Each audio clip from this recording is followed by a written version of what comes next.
안녕하십니까. 오늘도 말씀 함께 나누겠습니다. 오늘은 마태복음 5장 38절 39절 말씀입니다.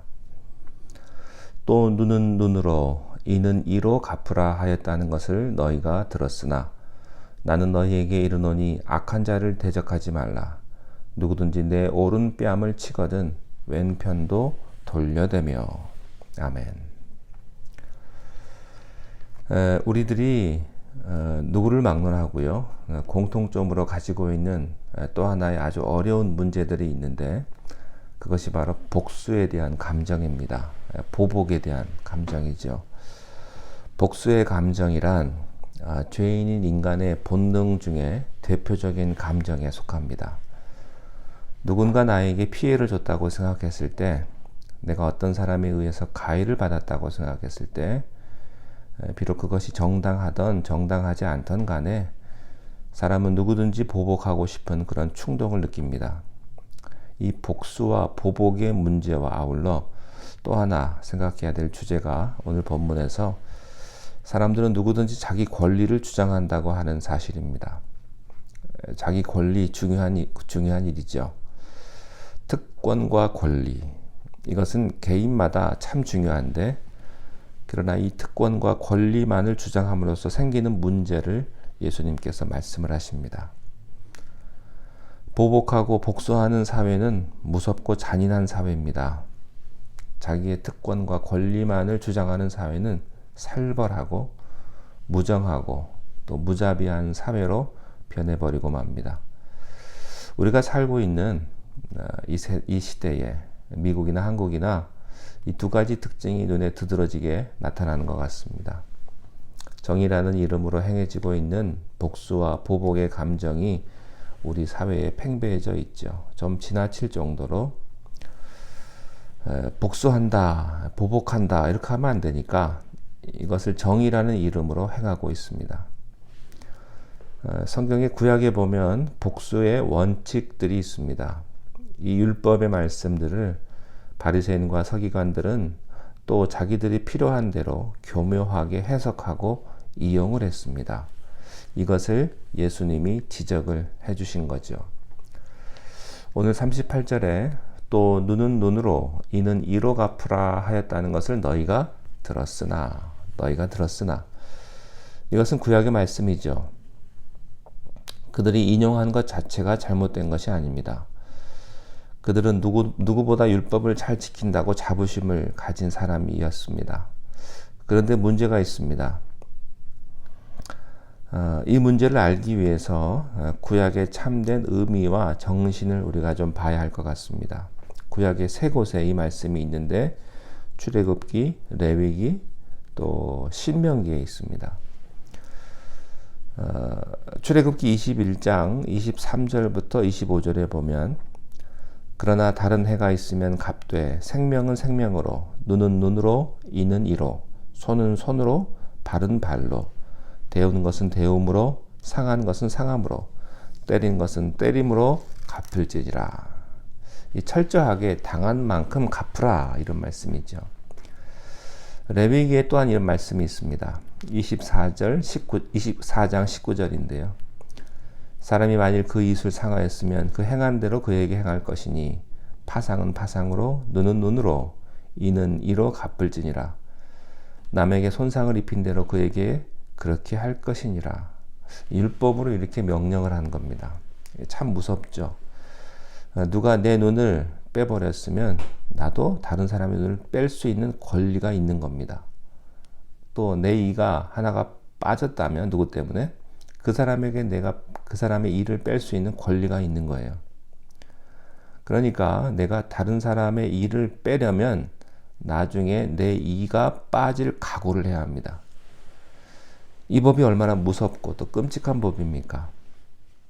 신명기 19장 21절에 보면 내 눈이 긍휼히 보지 말라.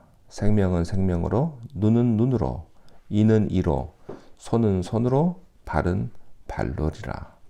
우리가요, 이 말씀을 어떤 기본 지식 없이 그냥 읽으면 굉장히 잔인하고 야만적이고 무자비한 하나님의 법처럼 보입니다. 그러나 앞뒤를 살펴보고 전체 문맥을 살펴보면요, 그렇지 않다는 것을 깨닫게 됩니다.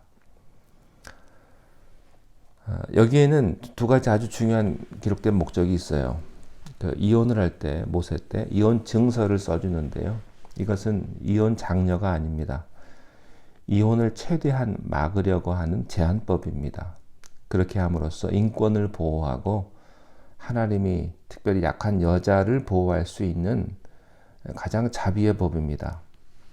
이것도 마찬가지예요. 왜 성경이 이런 보복의 원리를 주었느냐 하면은 더 이상 비참한 복수전이 벌어지지 않도록 보복이 일어나지 않기 위하여 이 법을 제정해 준 겁니다. 이것은 이런 의미에서 보복의 법이 아닙니다. 자비의 법입니다. 이것은 자비의 시작입니다. 이것을 좀 더 깊이 설명하면 이런 겁니다. 어떤 사람이 피해를 받았어요. 자, 피해를 받은 사람이 분하고 억울하고 속이 상해요. 그리고 그 재물과 육체의 손상을 입었습니다. 이 사람이 복수할 때 받은 만큼만 할까요? 아니죠. 그 이상 하겠죠. 아주 기가 막히게 내가 당한 만큼만 복수할까요? 아니죠. 욕을 해도 한 번 더 하죠. 미워해도 한 번 더 밉죠. 화가 나니까. 그래서 성경은 내가 당한 만큼만 복수하라는 겁니다. 이 말은 그게 한계선이라는 뜻입니다. 그러니까 사람들이 그 이하를 복수하게 돼요. 거기까지 가면 안 되니까. 이것은 샤일록의 고기 한 근과도 같은 겁니다. 그래서 복수하는 것을 제한하게 만든 거예요. 그것보다 못하도록 제한을 둔 겁니다. 그 이상을 넘어가지 못하도록 한 게 이 법의 정신입니다. 또 한 가지가 있습니다. 눈은 눈으로, 이는 이로. 이것은 굉장히 잔인한 복수법 같지만은 고대 사회에는 그런 일이 있었습니다. 물론 현대에도 그런 일이 있죠. 어떤 사람이 당했어요. 당했으면 그 당한 사람의 문제가 아닙니다. 집단의 문제가 됩니다. 그래서 그 사람은 없어지고 그 집단이 들고 일어나는 거죠. 가해를 한 사람이 그 집단에게 집단이 집단을 공격하는 겁니다. 여기서 무슨 일이 있습니까? 씨족 싸움, 부족 싸움. 이것을 크게 말하면 국가와 국가의 싸움으로 번지는 것이죠. 요즘에는 이런 것도 있어요. 또 여인들, 또 페미니스트, 어떤 단체, 이렇게 싸움이 번지는 겁니다. 성경은 이 법을 집단적으로 사용하지 말라는 겁니다. 그것은 개인에 관한 문제다. 개인이 문제가 생겼으면 개인으로 해결할 것이지 그것을 집단을 동원해서 싸우지 말라. 왜 애들 싸움이 어른 싸움 되지 않습니까? 그렇게 하지 말라는 겁니다.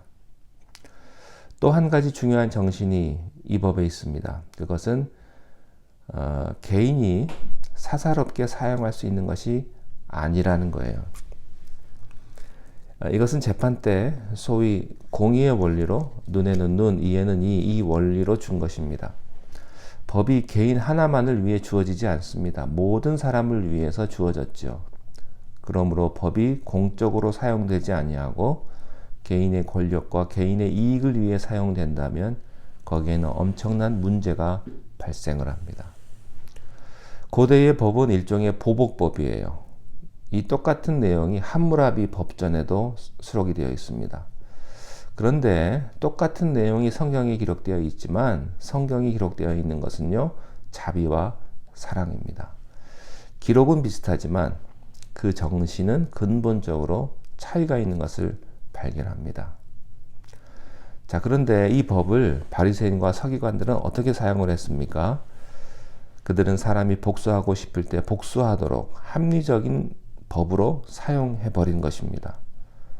그리고 그것을 개인적으로 사사롭게 적용하도록 함으로 말미암아 자기 편한 대로 해버린 거죠. 이것은 살인이나 간음이나 이혼이나 맹세와 똑같이 나타나는 형태입니다. 나 하나의 문제가 아닙니다. 이것은 이스라엘 전체가 하나님을 사랑하는 것에서 멀리하도록 하는 결과를 낳아버린 것입니다. 지구상의 이 원리를 지금도 아낌없이 사용하는 사람들이 있습니다. 모슬레 계통의 사람들이죠. 아랍 계통의 사람들은요, 지금도 이 원리, 겉으로는 뭐 자기들끼리 뭐 브러더 그러고 형제들 그러고 인샬라 하지만은 속으로는 무서운 싸움과 투쟁과 권력의 욕심으로 가득 차 있는 것이 아랍 세계의 모슬렘입니다. 그렇기 때문에 그들은 테러를 저지르고요, 성전이라는 이름으로 전쟁을 하고요, 수많은 사람을 죽일 수가 있는 겁니다. 그들이 이 법을, 원리를 잘못 이해하고 사용한 것입니다. 우리는 성경의 기본 정신을 이해해야 합니다. 문자적으로 내 편한 대로, 내 생각대로 해석하는 것이 중요한 것이 아닙니다. 여러분 무슨 일을 하시든 또 무슨 행동을 하건 무슨 말을 하시든 이것이 은혜가 되는지, 또 이게 하나님의 사랑과 부합되는지, 하나님이 기뻐하시는지를 꼭 생각하시기 바랍니다. 내가 생각하고 내 좋은 일대로 하지 마시고 하나님 생각에, 하나님의 입장에서 주님이라면 어떻게 하실까? 오늘도 그렇게 살아가시는 하루가 되시기를 바랍니다. 기도하겠습니다. 하나님 아버지, 우리가 사람들과 관계를 맺고 또한 그들과 대화를 하고 또 생활할 때에 때로는 힘들고 어려운 일을 당할 때가 있습니다. 그러나 그 힘듦을 복수의 형태로 갚지 않게 하시고 하나님께서 우리에게 행하신 그 사랑의 말씀과 사랑의 행동을 우리가 생각하며 모든 사람들에게 사랑을 전하며 하나님의 그 귀한 놀라운 축복의 말씀을 전할 수 있는 우리의 삶이 되게 인도하여 주옵소서. 복수의 감정을 누그러뜨리게 하시고 나의 억누를 수 없는 감정, 성령님께서 오늘도 제어해 주시고 주께서 선한 마음을 얻을 수 있도록 우리의 마음을 지키시고 또한 함께하여 주시옵소서. 우리의 입술이 선한 말이 되기를 원합니다. 우리의 입술이 축복의 말을 전하는 입술이 되기를 원합니다. 우리의 입술을 축복하시고 우리의 마음을 하나님 붙들어 주셔서 참된 하늘의 평강과 은혜를 우리가 매일 누리며 살아갈 수 있도록 오늘 하루도 주님께서 축복하여 주옵소서. 예수님의 이름으로 감사하며 기도드리옵나이다. 아멘.